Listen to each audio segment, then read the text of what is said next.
Week 3 of the NFL season is upon us, and that means you got to get those ranks. We got our top 36 wide receivers, JRich and I. We got our top 12 tight ends that we're going to run through right now. If you have not checked out our top 15 quarterbacks or our top 30-ish running backs on the week, make sure you check out the previous video. We'll link it at the top.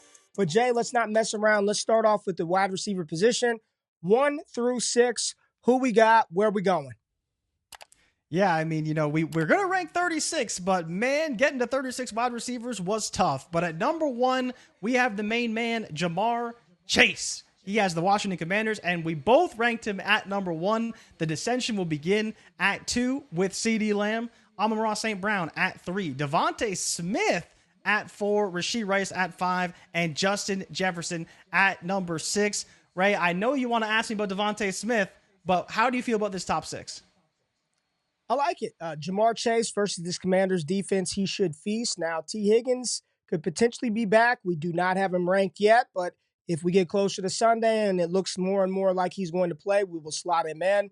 But this is the get-right Chase game for 2 weeks in a row, man. This dude's got 10 receptions. Let's get Chase the ball. 10 targets is unacceptable. Chase needs to be fed. He is the top guy. Love Smitty in this matchup. One of the highest over-under point totals on the slate this weekend. No A.J. Brown. DeVonta Smith is going to do his damn thing. And with the absence of Isaiah Pacheco, I do believe that the Chiefs are going to have to manufacture a short game. I don't think it's going to be Carson Steele or Kareem Hunt or Samaje Perine carrying and shoulder the same load that Isaiah Pacheco had. Rashee Rice and Travis Kelce are going to have to step it up in week 4. Rashee Rice, very, very bullish ranking of us as wide receiver 5, but I feel good about it, man. Yeah, I have him at 4. You have him at 7. I have Smitty at 3. You have him at 6. So not a lot of dissension here. How do you feel about Amon-Ra, though? You have him ranked all the way at number 2. Maybe a bit of a surprise for some people. CeeDee Lamb obviously can be some people's wide receiver 2. You have Chase at 1. You have Lamb at 3. What is it that makes you put Amon-Ra so high? Obviously, you're starting him, but the upside, what do you see? He got 1 million targets last week. I mean, it is the usage of Amon-Ra St. Brown in week 2. And what was the best part about that usage, Jay, is that we actually saw Jameson Williams get used a ton too, but it didn't matter because Amon-Ra is the primary target leader. I'm loving him this week in a matchup where they need to win this game. They just lost at home to Tampa Bay. It's not time to F around. Get the ball to Amon-Ra early, often, very much in. I love this top 6 this week. Even Jefferson back there at wide receiver 6, still upside with him. And we talked about Sam Darnold in the quarterback show as a sneaky start, Jay. Let's get to wide receivers 7 through 12, though. Yeah, so Chris Godwin, kind of in a tier of his own here based off where we have him ranked. We both very aggressive with Godwin, both like him a lot.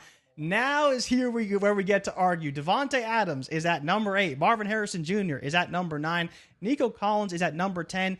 Tyreek Hill is at number 11. When you average out our ranks, Ray, all 4 of these players are between 11 and 11 and a half, which tells you they are all in the same tier.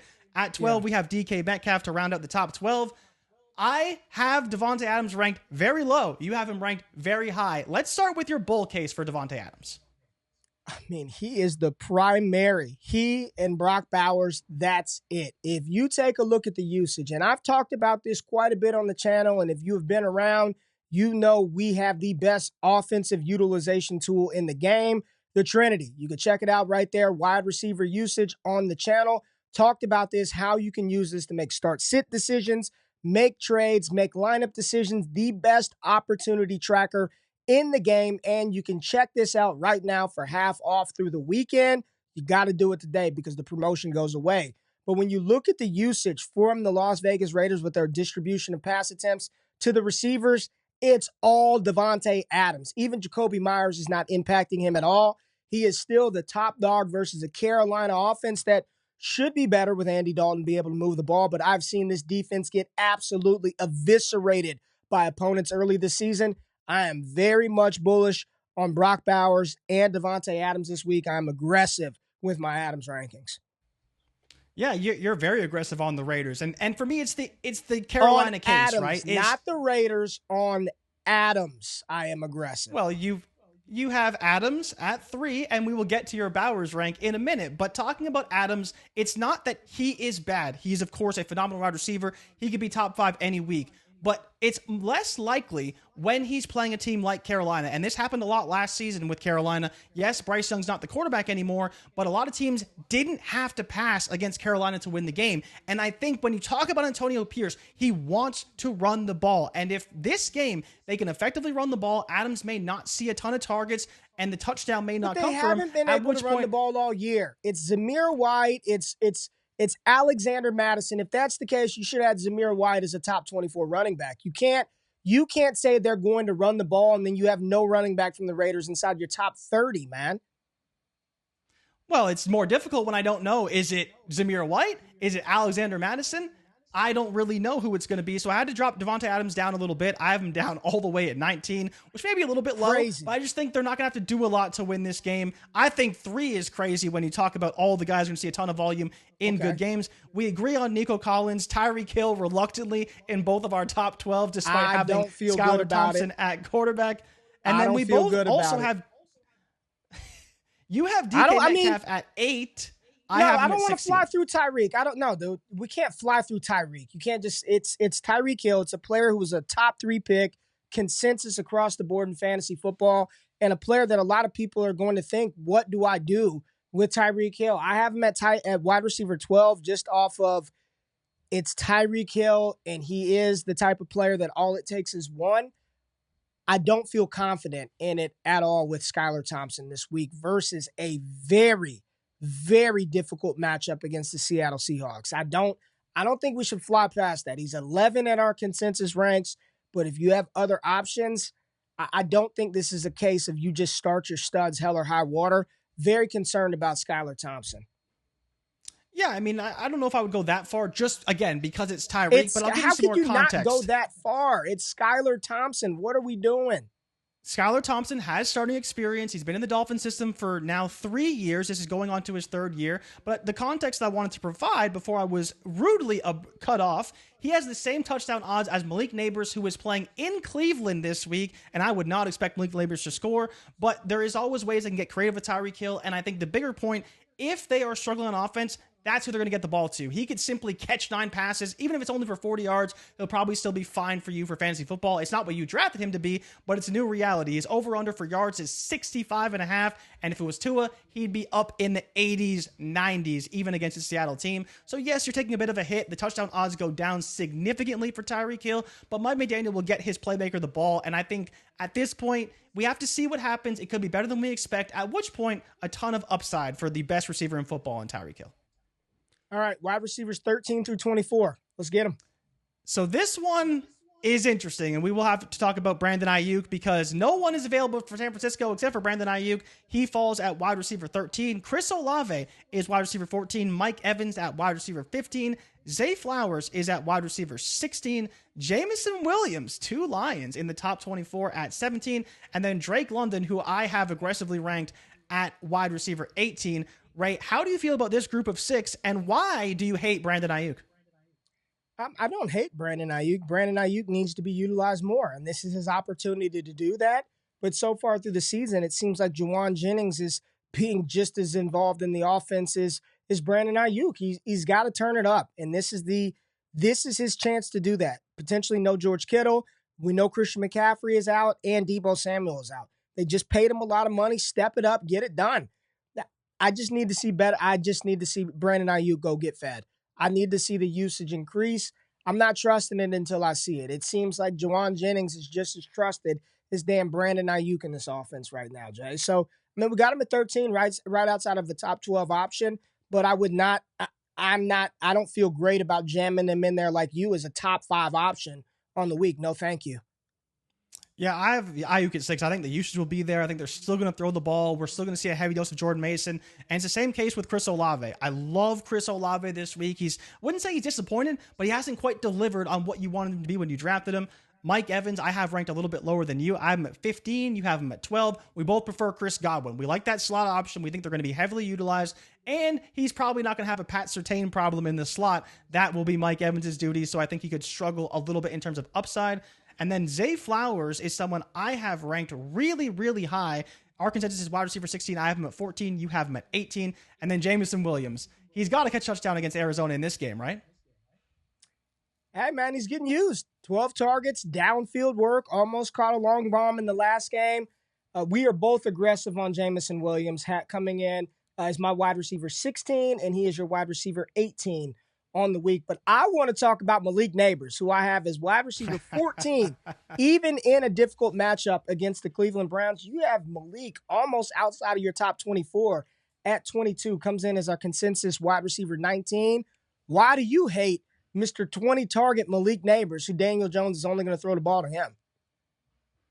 Yeah, I mean, that's definitely the bull case, right? When you talk about a player who's going to see all the volume, highest target share we've ever seen in next-gen history, or whatever he had against Washington, the problem is he's not playing Washington. He's playing Cleveland. He's playing Cleveland on the road, and it's going to be very difficult for them in this game. Could he see a lot of receptions? Absolutely. Don't want to take that away from him. But we already talked about how we're nervous about Tyreek Hill and his touchdown upside, but Malik Neighbors has identical touchdown odds to Tyreek Hill. And while he is definitely not Tyreek Hill and the matchup is not the same at all, I think Cleveland will double him. They will stop him. They will stop the Giants. And I think the Giants have almost no hope of scoring more than 10 to 13 points in this game. We're not seeing the Giants put up 3 touchdowns against this Cleveland defense. It's going to be an ugly game. It's going to be gross. And I think Malik Neighbors, as talented as he is, will be very boom or bust week to week, depending on who he's playing. And I think this is a very difficult matchup against Cleveland.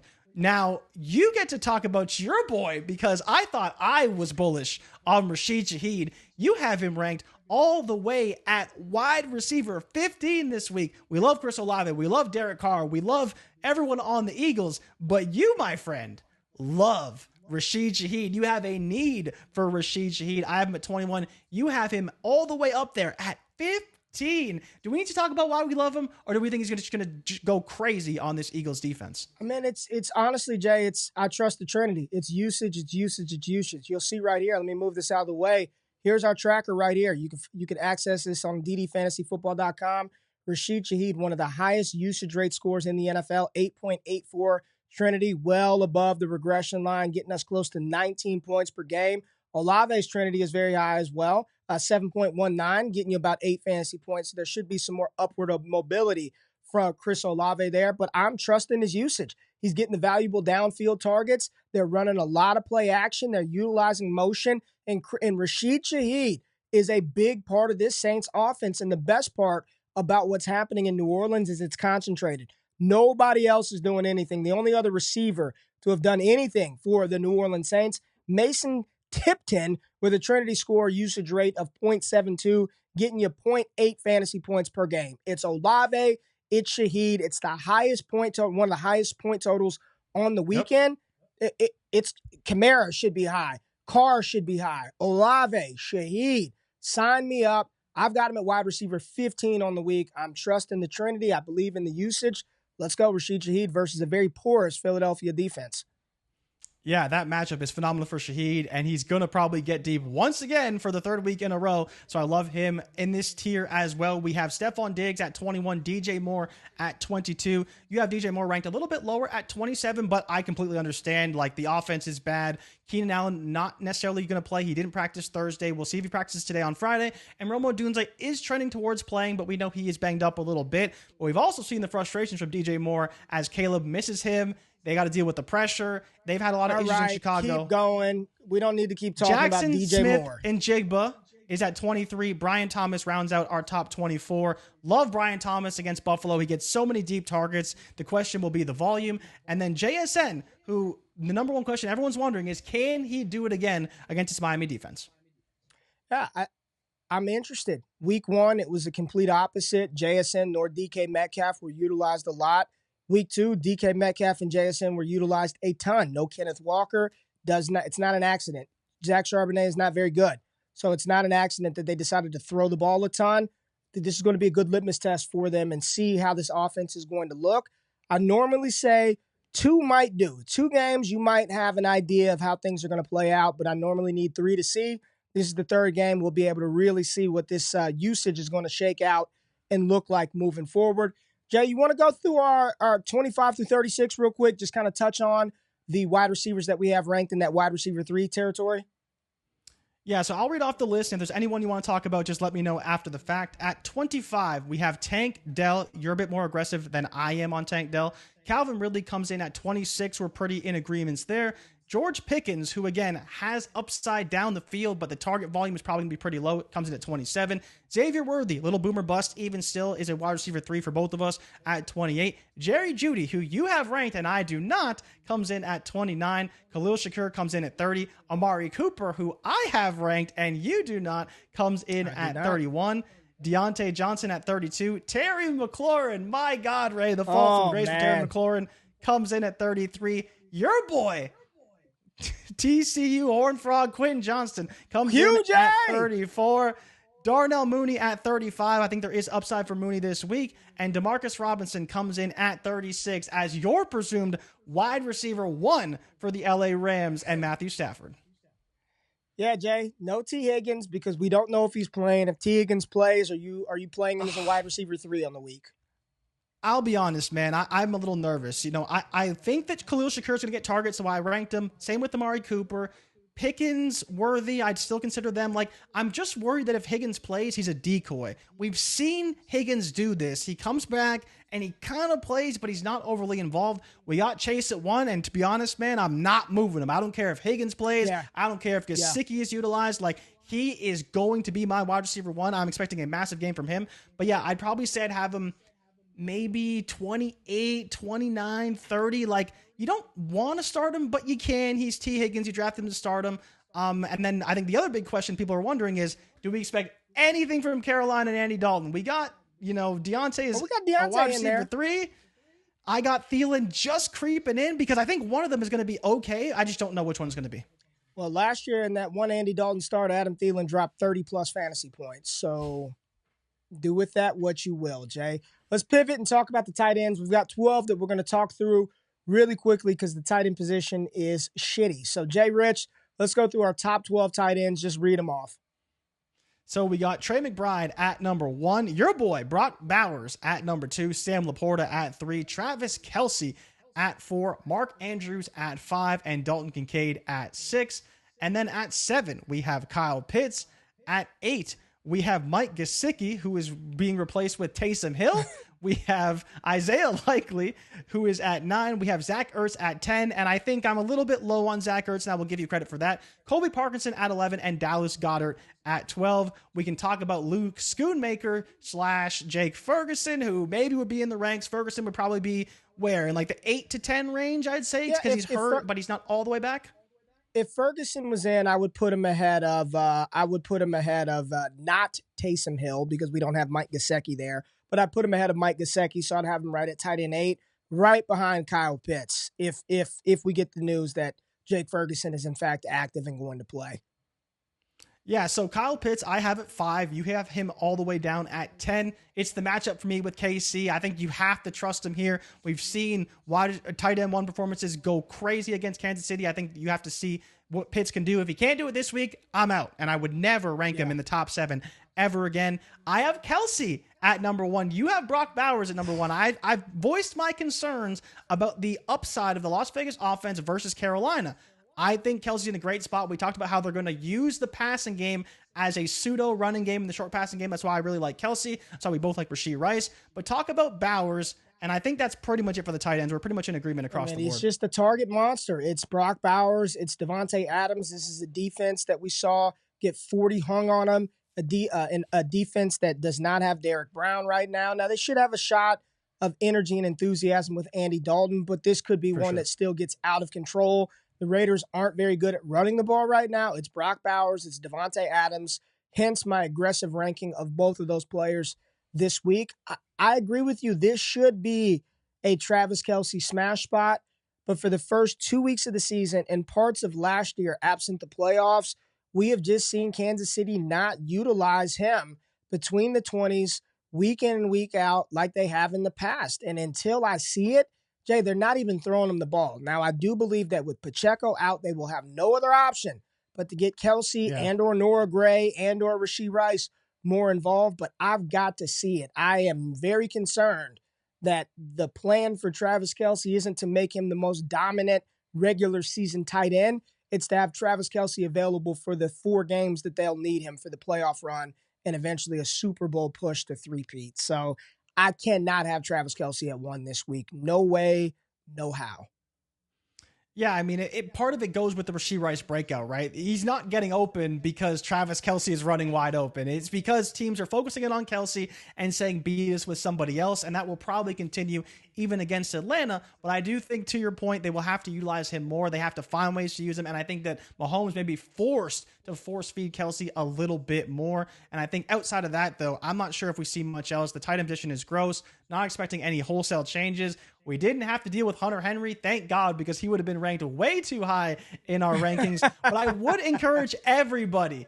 This is probably the more difficult show. When you talk about ranking wide receivers and tight ends, I want to hear from you. I want to know who we have ranked too high, who we have ranked too low, because this is a learning process for everybody. And with so many receivers out, no AJ Brown, Puka Nacua, Cooper Kupp, Deebo Samuel, those obvious top 24 guys just don't exist. So if you got one, you got to be thankful they're still available. But let us know who you would rank down in the comments. We didn't rank anybody on the Colts. Well, we barely did. You ranked Michael Pittman. I was like, no way. No Packers. We barely ranked Calvin Ridley. We did it reluctantly.